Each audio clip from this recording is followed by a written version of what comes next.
Man, we are at the final part of the epic 300, episode 300. Whew! The grand finale, live on Spreaker.com, Facebook, YouTube, Twitter, at Thomas Takeover. Please feel free to follow me. Your boy needs some followers.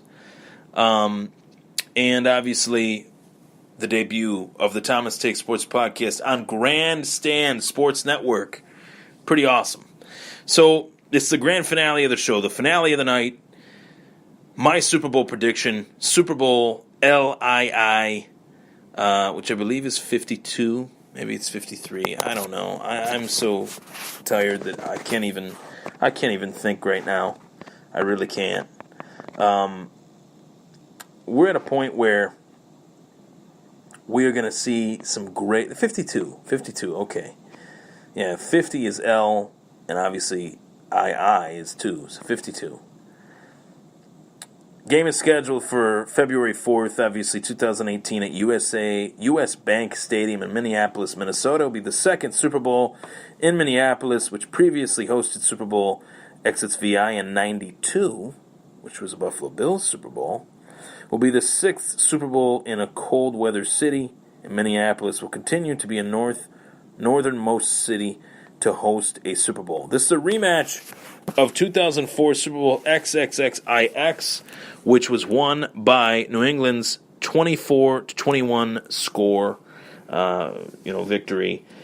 Super Bowl LII is the first Super Bowl appearance for the Eagles since that game. The Patriots became the first team since the Seattle Seahawks to appear in two consecutive Super Bowls, having won Super Bowl LI in the previous season, and are also seeking to become the first team to repeat as Super Bowl victors since the Patriots themselves won Super Bowl XXXVIII and XXXIX.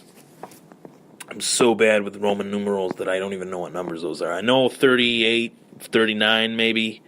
I'm so bad with that. I really am. So I apologize for that. So this is tough. This is a tougher matchup than what people think, and I'm going to read a write-up that I'm going to spin my opinion on this. Eagles finished the season with a record of 13-3, and obviously second-year head coach Doug Peterson. I think he deserves to be coach of the year. I really do. They finished the previous 2 years with a record of 7-9. Team had scored 457 points during the season, third in the NFL, while giving up just 295 points, fourth in the NFL. The fact that Carson Wentz is hurt really sucks. I want to let that be known, but I do love me some Nick Foles. I think Nick Foles is legit, and I think that he deserves a lot of credit. Philadelphia had stormed to the top of the NFC by winning 10 of their first 12 games, suffered a major setback on December 10th when Wentz went down with a season-ending injury and was replaced by journeyman backup quarterback Nick Foles, who's playing for his third team in as many years and his second stint with the Eagles, obviously. Foles was able to lead the team in victory to that game as well as the next two, lose a meaningless Week 17 matchup with the Cowboys led by third-string quarterback Nate Sudfeld. In their two playoff games, Foles threw for a combined 598 yards and 3 touchdowns with no interceptions. Might I add, he only had 14 incompletions in the playoffs. Patriots, we know what brought them there, but a quick synopsis of their season. Double-digit wins, the 16th time in their 18 seasons under 65-year-old head coach, where they entered the season as defending Super Bowl champions, preseason favorites. They recorded double-digit wins for the 16th time in 18 years, 13-3. One of only 4 teams, one of those 4 teams being Philadelphia. So they're legit, obviously. But what's crazy about this is the top wide receiver for the Patriots, Julian Edelman, did go down. Haven't had him all year. Chris Hogan has been banged up. I know that firsthand. He was on my fantasy team. He was fantastic when he was healthy, but was hurt, a lot. So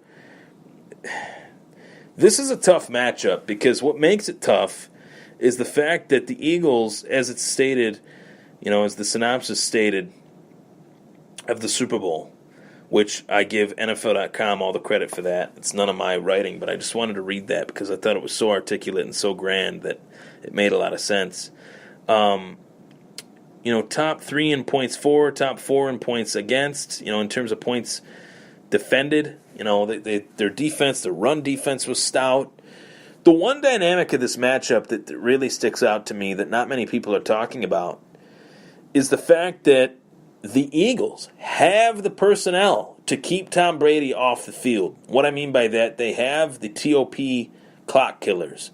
They got Jay Ajayi, rumbling, bumbling, stumbling. They got LeGarrette Blunt force trauma. They got Corey Clement. Cool Corey Clement is what I'm going to call him. This guy is as cool as a cucumber. He's a quiet guy, keeps to himself apparently in the locker room, but he comes to play. I really liked him at Wisconsin in college, and I was actually pretty happy that the Eagles got him because I knew that they would use him in the way that he's supposed to be used. He's a Sproles back.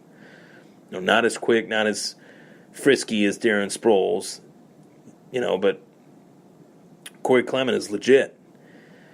Then their defense, I know what their defense has. They have a defensive coordinator that, for my money, should be a leading head coaching candidate, but for whatever reason is not. Maybe he just took himself off the list. But Jim Schwartz, I know what he did firsthand here in Buffalo. He was a legit defensive coordinator, and he was a legit defensive coach while he was a head coach with the Detroit Lions. They had some so-so seasons, but they did have a playoff season or two, I'm pretty sure.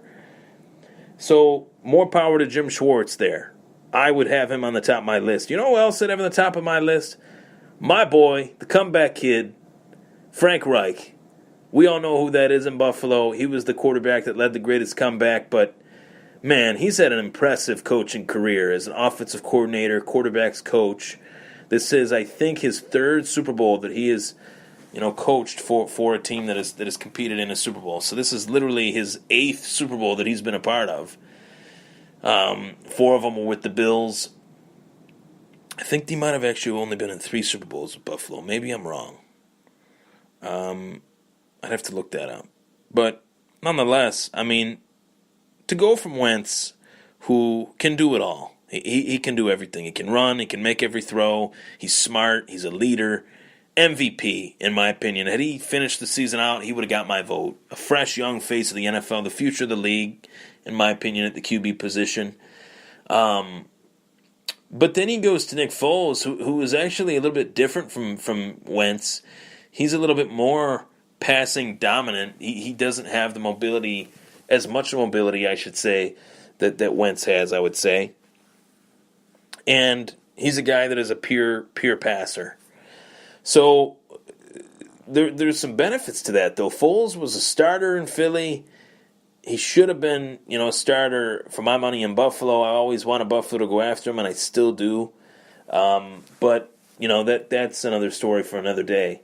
But for Foles to come in and play as well as he did, I really think that was remarkable, and that should be credited to Frank Reich. It really should. He's done an awesome job in terms of the play calling and things like that.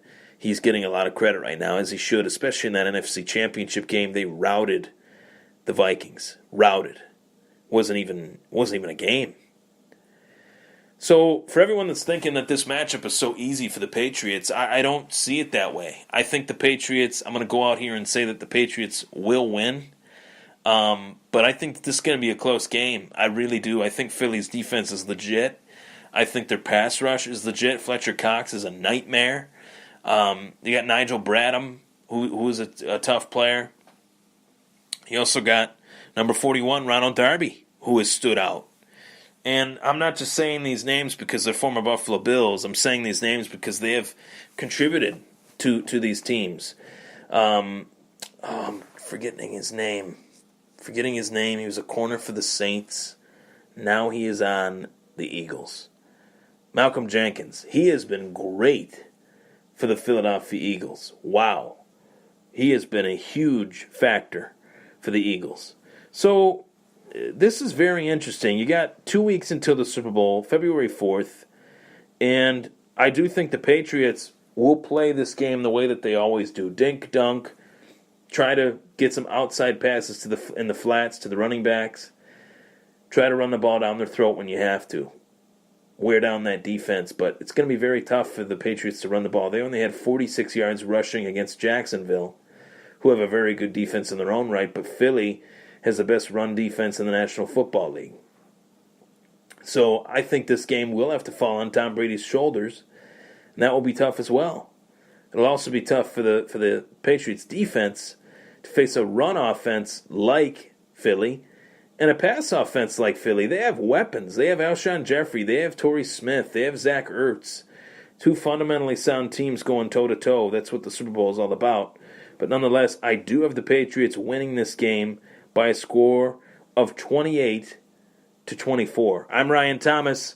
That was the grand finale of the Thomas Take 300, brought to you by yours truly, Ryan Thomas, as well as it being on the Grandstand Sports Network. Thanks for tuning in, everybody. Thank you. God bless. Take care, everybody.